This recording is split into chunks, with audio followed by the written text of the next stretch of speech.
Yo hice un poco como Jesús con Zaqueo.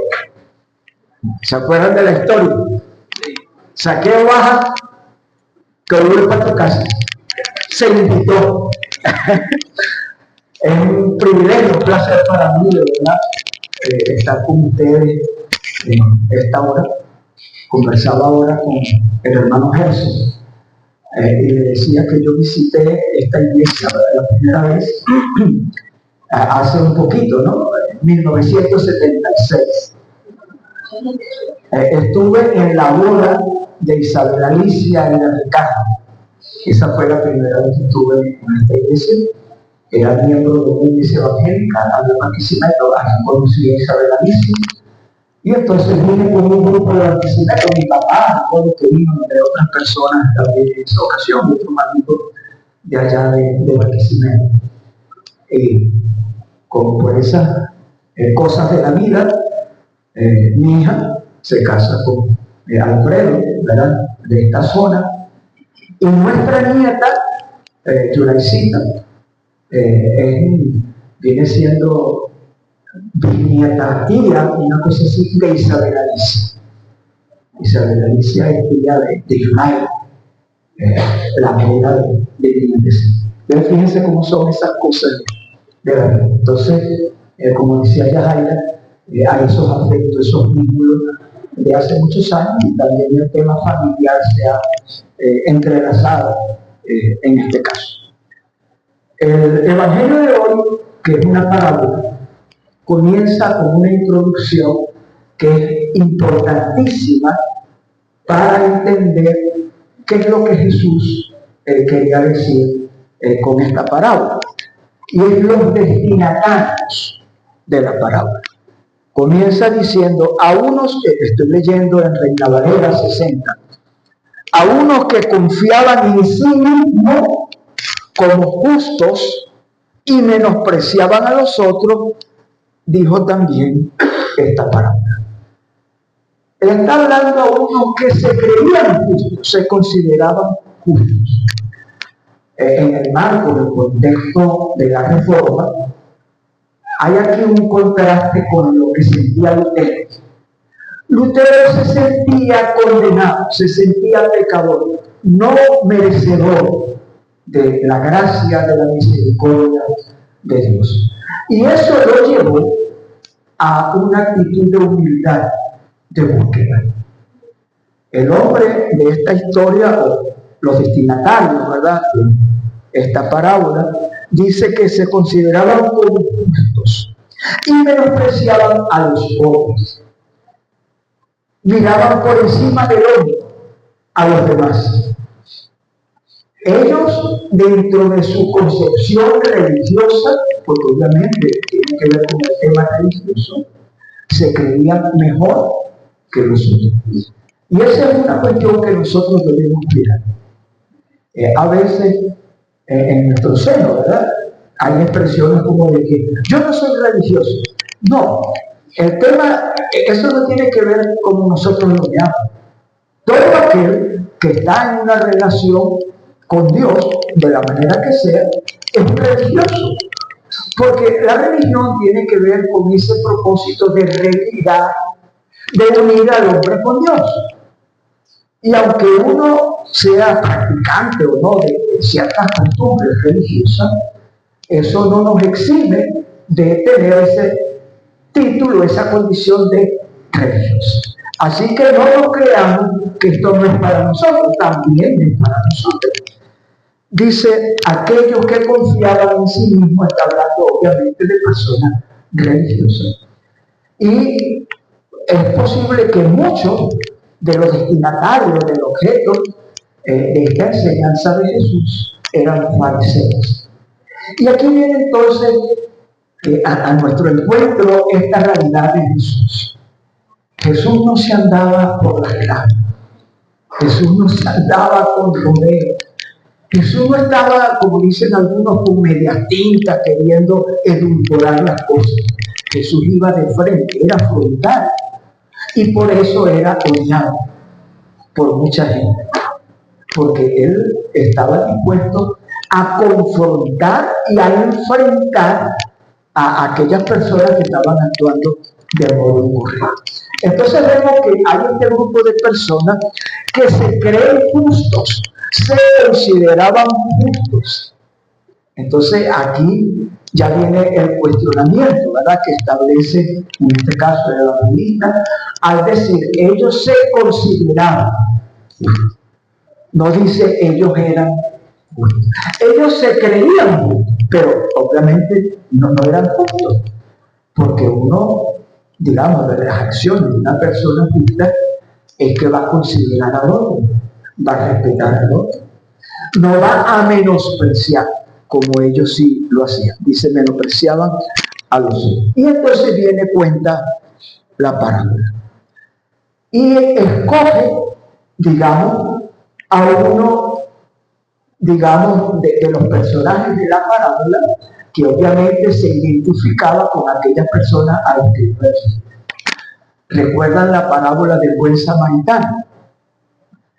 En la parábola del buen samaritano se origina porque hay alguien queriendo saber de cómo es el mecanismo de salvación. Jesús habla de la ley, sí, la conozco, todo eso lo he guardado, todo lo demás. Ah, perfecto, dice Jesús. El hombre, pero ¿y quién es mi prójimo? Entonces aquí Jesús cuenta la historia.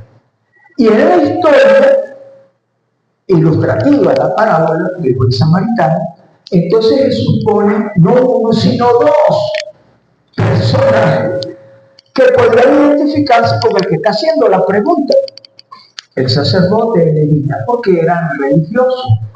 Y en contraposición pone a un samaritano, alguien que estaba alejado, digamos, de la fe pura, pulcra, perfecta de los judíos. El samaritano representaba la antítesis de lo que todo judío piadoso quería. En este caso Jesús hace algo parecido.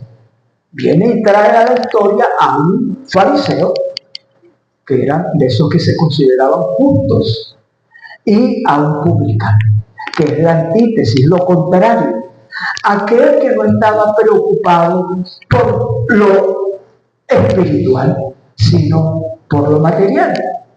Entonces uno podría pensar a veces que, como que, ¿por qué no pone a un religioso con otro religioso? No, Jesús lo hizo con toda la intención, porque el publicano, en los días de Jesús, era recipiente de toda esa desprecio, de todo ese rechazo. Recordemos el caso de Zaqueo, que no es parábola, es historia. Zaqueo era jefe de los publicanos. ¿Y qué comenzaron a decir las personas allí, los religiosos, los fariseos, cuando Jesús fue donde el publicano? Comenzaron a criticar. ¿Y qué dijo Jesús? Los que están sanos, los que se creen justos, no necesitan médico. El médico lo necesitan los enfermos. Entonces, en este caso, Jesús presenta la parábola. Y es una parábola, se me antoja a mí como exagerada, en el sentido de que si Jesús hubiese dicho, bueno, un fariseo, un publicano, y este se creía más, a lo mejor lo entendía. Pero Jesús quiso como remarcar, exagerar, como digo. Y fíjense todo lo que dice él del publicano, del fariseo. El fariseo, primero, está orando para sí mismo. Eso es lo primero que se menciona aquí. Oraba consigo mismo. La oración no iba dirigida, era para él, era el centro de esa oración. Oraba consigo mismo de esta manera. Entonces comienza. Te doy gracias. Ah, perfecto, una acción de gracias, ¿verdad? Pero ¿por qué la gracia? Aquí viene el tema de la comparación. Te doy gracias porque no soy como los otros hombres. Y aquí al fariseo se le va la mano, porque él comienza entonces a decir, ¿verdad? Una vez que dice eso, que no es como los otros hombres, después dice, ni como ese publicano. Así como, bueno, mira, él quiere como hacer evidente Esos otros hombres es la figura del publicano. Yo no soy como los demás hombres. Y entonces, ¿cómo son los otros hombres? Ladrones, injustos, adúlteros. Y después dice, y aún como ese publicano. O sea, ese publicano representa, ejemplifica todo lo que yo no soy. Entonces sigue diciendo, ayuno 2 veces a la semana, doy diezmo de todo lo que gano. Por otro lado, entonces se presenta el publicano. Dice que el publicano, estando lejos, no quería ni aún alzar los ojos al cielo, sino que se golpeaba el pecho diciendo, Dios, sé propicio a mí, pecador. Os digo que éste descendió a su casa justificado antes que el otro, porque cualquiera que se enaltece será humillado, y el que se humilla será enaltecido. En la iglesia presbiteriana y en la iglesia histórica, ¿verdad?, usamos muchos símbolos, o algunos símbolos en nuestra liturgia. Los símbolos están cargados de todo un significado. Hay un gesto litúrgico de nuestros hermanos católicos en la parte de la confesión, cuando es el mea culpa. ¿Cómo es que dice? Por mi culpa, por mi culpa, por mi grandísima. Para mí, yo digo, es un gesto muy bonito, ¿verdad? Como de darse en el pecho. Y yo siempre lo relaciono con la actitud del publicano. Él está confesando allí, delante de Dios, porque dice, se golpeaba el pecho. Yo no sé si esta costumbre de darse el golpe del pecho tiene que ver con eso. Probablemente que sí, porque el tema de la simbología litúrgica muchas veces tiene que ver con prácticas religiosas antiguas. En este caso no cristianas, sino de un judío del tiempo de Jesús, en este caso de un publicano, donde él se daba en el pecho, ¿verdad? Se golpeaba el pecho diciendo, Dios, sé propicio a mí, pecador. ¿Qué está diciendo él allí? Por mi culpa, por mi culpa, por mi gran culpa. Él está reconociendo su pecado. Y dice Jesús cuando cierra la parábola, este descendió a su casa justificado antes que el otro. El primero se creía justo, obviamente no lo era. El otro, perdona la expresión, se creía una cucaracha, o sea, una cosa inservible, él no servía para nada. Es más, el gesto, la parte, la postura de él estaba encorvado. Él no estaba como el otro, levantando los ojos al cielo, proclamando su justicia. Él estaba reconociendo su inmundicia, estaba reconociendo su pecado. Y dice que él sí descendió justificado. Una, digamos, de la verdad que mueve al entero con esto de su salvación es el tema de la justificación. De hecho, él se tropieza con esa verdad. El justo por la fe vivirá. Él se sentía que lo que hacía no colmaba, no satisfacía la necesidad de verse justo ante Dios. Porque ¿qué dice la Escritura de nuestras justicias? De las nuestras. Toda nuestra justicia es como trapo de inmundicia.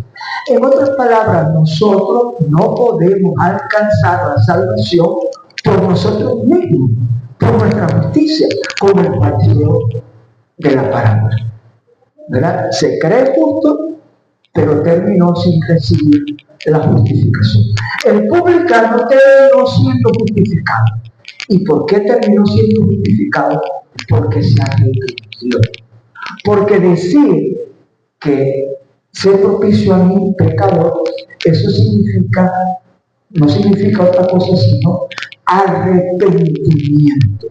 Que por cierto, era una de las cosas con la cual también Lutero cuando él publicaba su tesis, una de las cosas que él decía, se iba contra el sistema de venta de indulgencia, ¿verdad? Y era porque la indulgencia, que no es otra cosa sino el perdón de los pecados, la absolución de los pecados, en la época los cristianos sentían que la recibían una vez que se habían arrepentido.